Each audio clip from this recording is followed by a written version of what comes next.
اب آپ کی چاروں صاحبزادیوں کے حالات و واقعات ترتیب وار بیان کرتے ہیں۔ چونکہ سیدہ زینب رضی اللہ عنہا سب سے بڑی صاحبزادی تھیں، لہٰذا انہی سے شروع کرتے ہیں۔ سیدہ خدیجہ رضی اللہ عنہا سے نکاح کے 5 برس بعد سیدہ زینب پیدا ہوئیں۔ اس وقت نبی اکرم صلی اللہ علیہ وسلم کی عمر مبارک 30 سال تھی۔ گویا جب اعلان نبوت ہوا، سیدہ زینب رضی اللہ عنہا اس وقت 10 سال کی ہو چکی تھیں۔ یہ بھی اپنی والدہ کے ساتھ ہی ایمان لے آئیں۔ ان کا نکاح ابو العاص بن ربیع سے ہوا، جو ان کی خالہ حالہ بنت خویلد کے صاحبزادے تھے۔ حالہ بنت خویلد اور سیدہ خدیجہ دونوں سگی بہنیں تھیں۔ سیدنا ابو العاص مسلمان ہونے سے قبل بھی صاحب تجارت اور مالدار تھے، نیز امانت دار بھی تھے۔ سیدہ خدیجہ نے رسول اللہ صلی اللہ علیہ وسلم سے گزارش کی کہ زینب کا نکاح ابو العاص سے کر دینا چاہیے۔ آپ نے یہ بات منظور فرمائی اور ابو العاص سے نکاح کر دیا۔ یہ نکاح اعلان نبوت سے پہلے ہوا۔ رسول اللہ صلی اللہ علیہ وسلم نے جب نبوت کا اعلان فرمایا تو کفار آپ سے دشمنی پر اتر آئے اور ہر معاملے میں آپ کے راستے میں رکاوٹیں کھڑی کیں۔ دشمنی کا ایک طریقہ انہوں نے یہ اپنایا کہ ابو العاص سے زور دے کر کہا کہ زینب کو طلاق دے دیں۔ قبیلہ قریش میں سے جس عورت سے آپ چاہیں گے ہم آپ کی شادی کر دیں گے۔ اس پر ابو العاص نے جواب دیا، میں زینب کو طلاق نہیں دوں گا، میں ان کے بدلے میں قریش کی کسی بھی عورت کو پسند نہیں کرتا۔ قریش نے اس رشتے کو ختم کرانے کے لیے بہت زور لگایا۔ ابو العاص انکار ہی کرتے رہے، اگرچہ وہ مسلمان نہیں ہوئے تھے، پھر بھی انہوں نے قریش کا یہ مطالبہ ماننے سے صاف انکار کر دیا۔ اس بنا پر نبی اکرم صلی اللہ علیہ وسلم نے ان کی اس ثابت قدمی پر تعریف فرمائی اور ان کے کردار کی پختگی کو پسند فرمایا۔ غزوہ بدر میں جب مسلمانوں کو فتح نصیب ہوئی اور اس لڑائی میں شکست کھانے والے بہت سے کافروں کو قید کر لیا گیا تو قیدیوں کو مدینے لایا گیا۔ قیدیوں سے معاوضہ لے کر انہیں رہا کرنے کا فیصلہ کیا گیا۔ اس لڑائی میں ابو العاص بھی قید ہو کر آئے ہوئے تھے۔ انہیں عبداللہ بن عمان انصاری رضی اللہ عنہ نے قید کیا تھا۔ عباس بن عبد المطلب بھی قیدیوں میں شامل تھے۔ یہ رسول اللہ صلی اللہ علیہ وسلم کے چچا تھے۔ اگرچہ انہوں نے لڑائی میں حصہ نہیں لیا تھا، لیکن یہ مشرکین کے لشکر کے ساتھ آئے تھے، اس لیے ان کا شمار مخالفین میں ہوتا تھا۔ اہل مکہ نے اپنے قیدیوں کو چھڑانے کے لیے معاوضے روانہ کیے۔ اس سلسلے میں ابو العاص کی رہائی کے لیے سیدہ زینب رضی اللہ عنہا نے اپنا ہار ان کے فدیے میں بھیجا۔ جب یہ معاوضے اور فدیے نبی صلی اللہ علیہ وسلم کی خدمت میں پیش ہوئے تو آپ کو ان میں وہ ہار بھی نظر آیا۔ آپ پر غم کی حالت طاری ہو گئی، دل بھر آیا اور آنکھوں میں آنسو آ گئے۔ سیدہ خدیجہ رضی اللہ عنہا کا دور آنکھوں کے سامنے گھوم گیا۔ مجلس میں موجود تمام لوگوں نے نبی صلی اللہ علیہ وسلم کی اس کیفیت کو صاف محسوس کر لیا۔ آپ نے ارشاد فرمایا، تم پسند کرو تو ابو العاص کو رہا کر دو اور زینب کا ہار واپس بھیج دو۔ صحابہ کرام نے فوراً عرض کی، ہمیں کوئی اعتراض نہیں۔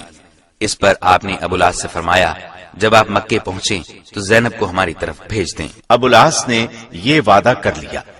اس طرح انہیں بلا معاوضہ رہا کر دیا گیا۔ سیدہ خدیجہ رضی اللہ عنہا کا ہار بھی واپس بھیج دیا گیا۔ ابو العاص نے اپنا وعدہ پورا کیا، اپنے بھائی کے ساتھ زینب رضی اللہ عنہا کو مدینے روانہ کیا۔ اس طرح سیدہ زینب نبی صلی اللہ علیہ وسلم تک پہنچ گئیں۔ راستے میں حبار بن اسود نے روکنے کی کوشش بھی کی تھی، وہ ابھی مسلمان نہیں ہوئے تھے، لیکن کنانہ آڑے آیا، پھر بھی زخمی ہوئی۔ اس طرح ہجرت کے دوران میں ان کو سخت حالات کا سامنا کرنا پڑا۔ ایسا سلوک ان کے مسلمان ہونے کی بنا پر کیا گیا، گویا یہ تکالیف انہوں نے اللہ کے راستے میں اٹھائیں۔ سیدہ زینب جب نبی صلی اللہ علیہ وسلم کی خدمت میں پہنچی اور اپنے مصائب تفصیل سنائی تو آپ نے ارشاد فرمایا، میری بیٹیوں میں زینب سب سے افضل ہے، اسے میری وجہ سے مصیبت میں مبتلا ہونا پڑا اور اذیت میں مبتلا کیا گیا۔ حبار بن اسود جنہوں نے سیدہ زینب رضی اللہ عنہا کو تکلیف پہنچائی تھی، وہ فتح مکہ کے بعد مسلمان ہو گئے تھے اور نبی کریم صلی اللہ علیہ وسلم نے ان کا یہ جرم معاف فرما دیا تھا۔ دین کے معاملے میں سیدہ زینب رضی اللہ عنہا کا مقام بہت اونچا ہے۔ ان کے اس بلند مقام کی خبر بھی خود رسول اللہ صلی اللہ علیہ وسلم نے دی ہے۔ نبی صلی اللہ علیہ وسلم کا یہ فرمان کہ زینب کا مقام بہت اونچا ہے ایک بہت بڑی خوشخبری تھی۔ ان کے خامن ابو العاص جب تک مکے میں رہے اسلام نہیں لائے۔ انہیں 6 ہجری میں ایک تجارتی قافلے کے ساتھ شام کی طرف سفر کرنے کا اتفاق ہوا۔ اس قافلے کو مسلمانوں نے گرفتار کر لیا۔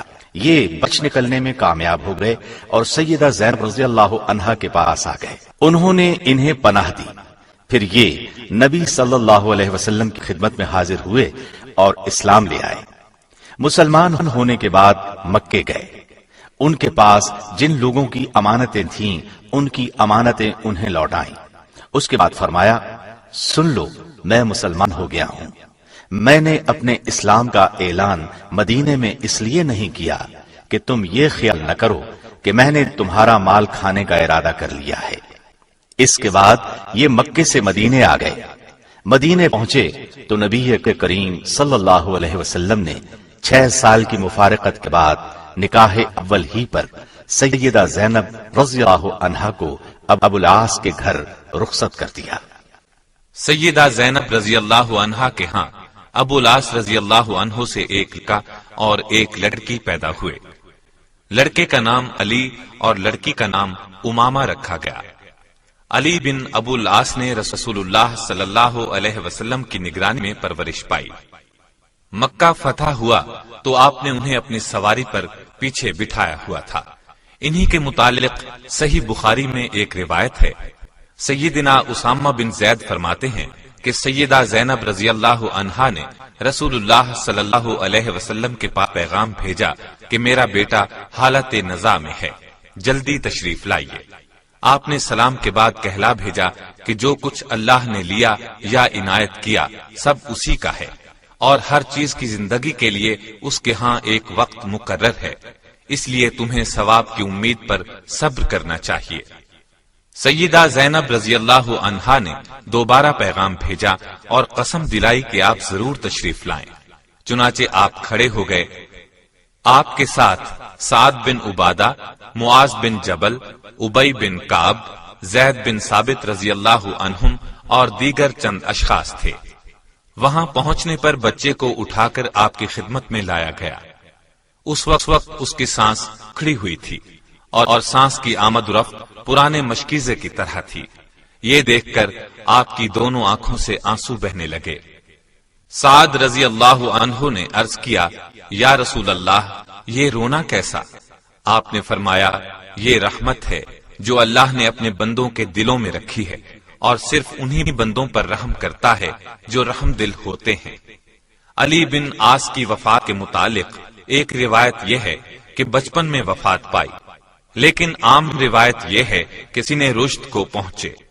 ابن اساکر فرماتے ہیں کہ یرموک کے معرکے میں شہید ہوئے۔ سیدہ زینب رضی اللہ عنہا کی بیٹی امامہ بھی نبی صلی اللہ علیہ وسلم کے ہاں پرورش پاتی رہی۔ صحیح بخاری میں ہے، ابو قتادہ انصاری رضی اللہ عنہ بیان کرتے ہیں کہ رسول اللہ صلی اللہ علیہ وسلم ہمارے ہاں تشریف لائے۔ اس وقت امامہ آپ کے کندھے پر تھیں۔ آپ نے اسی حالت میں نماز شروع فرمائی۔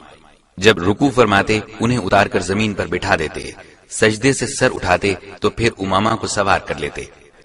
اس واقعے سے صاف ظاہر ہے کہ نبی صلی اللہ علیہ وسلم کو ان سے کس حد تک محبت تھی۔ محدثین نے ایک اور واقعہ نقل کیا ہے کہ رسول اللہ صلی اللہ علیہ وسلم کی خدمت میں ایک قیمتی ہار ہدیے کے طور پر آیا۔ اس وقت ازواج مطہرات وہاں جمع تھیں، امامہ بھی وہیں تھیں اور کم عمر ہونے کی وجہ سے وہیں کھیل رہی تھیں۔ آپ نے ارشاد فرمایا، یہ ہار کیسا ہے؟ ہم نے عرض کیا، اس سے بہتر ہار ہم نے کبھی دیکھا ہی نہیں۔ یہ سن کر آپ نے فرمایا، مجھے اہل بیت میں سے جو سب سے زیادہ پسند ہے میں یہ ہار اس کے گلے میں ڈالوں گا۔ اب تمام ازواج مطہرات منتظر تھیں کہ دیکھیں ہار کس کے حصے میں آتا ہے۔ انہوں نے سمجھا کہ یہ شرف سیدہ عائشہ رضی اللہ عنہا کو حاصل ہوگا، لیکن نبی صلی اللہ علیہ وسلم نے امامہ رضی اللہ عنہا کو اپنے پاس بلایا اور ہار ان کے گلے میں ڈال دیا۔ ظاہر ہے آپ کو امامہ سے محبت سیدہ زینب رضی اللہ عنہا کی وجہ سے ہی تھی۔ انہی امام سے 12 ہجری میں سیدنا علی رضی اللہ عنہ نے نکاح کیا، کیونکہ سیدہ فاطمہ وفات پا چکی تھی۔ سیدنا علی رضی اللہ عنہ کوفے میں شہید کر دیے گئے تو امامہ کا دوسرا نکاح مغیرہ بن نوفل سے ہوا۔ انہی کے نکاح میں یہ فوت ہوئی۔ سیدنا ابو العاص رضی اللہ عنہ نے سیدہ زینب کے ساتھ نہایت شریفانہ برتاؤ کیا۔ اور نبی کریم صلی اللہ علیہ وسلم نے ان کے شریفانہ تعلقات کی تعریف کی۔ دوبارہ رخصتی کے بعد سیدہ زینب تھوڑا عرصہ زندہ رہیں۔ 6 یا 7 ہجری میں سیدنا ابو العاص اسلام لائے تھے اور سیدہ زینب نے 8 ہجری میں مدینہ منورہ میں انتقال کیا۔ انا للہ و انا الیہ راجعون۔ سیدہ زینب رضی اللہ عنہا کو ام المومنین سیدہ سودا، سیدہ ام سلمہ اور ام ایمن رضی اللہ عنہن نے غسل دیا۔ غسل کے بعد رسول اللہ صلی اللہ علیہ وسلم کو اطلاع دی گئی تو آپ نے اپنا تہبند کفن میں شامل کرنے کے لیے مرحمت فرمایا۔ نماز جنازہ خود نبی کریم صلی اللہ علیہ وسلم نے پڑھا۔ یہ ایک عظیم شرف ہے جو امت کے خاص افراد ہی کو حاصل ہوا ہے۔ ان کا جنازہ مسلمان عورتوں نے بھی پڑھا۔ سیدہ فاطمہ بھی اپنی بڑی بہن کے جنازے میں شریک ہوئیں۔ سیدہ زینب کو قبر میں خود نبی کریم صلی اللہ علیہ وسلم اور ان کے خامند ابو العاص نے اتارا۔ سیدہ زینب رضی اللہ عنہا کو چونکہ ہجرت کے وقت زخم آیا تھا اور اسی زخم سے ان کی موت واقع ہوئی تھی، اس لیے حافظ ابن کثیر نے البدایہ والنہایہ میں انہیں شہیدہ زینب لکھا ہے، یعنی سیدہ زینب اللہ کے راستے میں شہید ہونے والی خاتون ہیں۔ سیدہ زینب کے خامند ابو العاص نے 12 ہجری میں ذوالحجہ کے مہینے میں انتقال کیا۔ یہ تذکرہ تھا سیدہ زینب رضی اللہ عنہا کا۔